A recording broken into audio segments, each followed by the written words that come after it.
वदिष्यामि विद्यासन्धिः प्रवचनगुं सन्धानम् इत्यधिप्रजम् अथाध्यात्मम्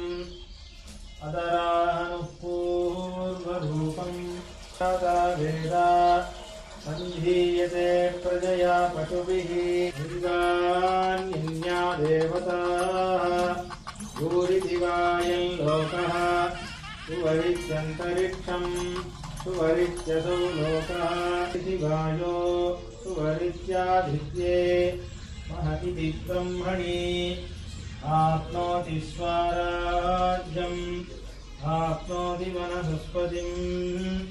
वैवोपाप्नोति कृतं च स्वाध्याये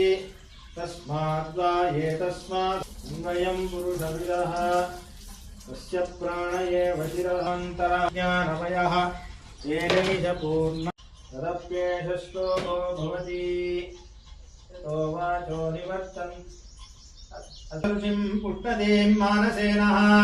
भोगैश्वर्यप्रियधरचरैः कापि लक्ष्मीकटाक्षैः भूयश्यामा भुवनजननीं देवता सन्निधत्ताम्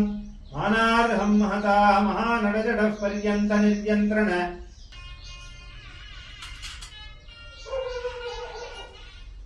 पुरुषः सहस्राक्षः सहस्रपात् स्वभूमिन् विश्वतो वृत्वा अध्यते तस्मादश्वादजायन्त पार्श्वे नक्षत्राणि रूपम् अश्विनौ व्यासम् चित्तं मनिषाण अमुं मनिषाण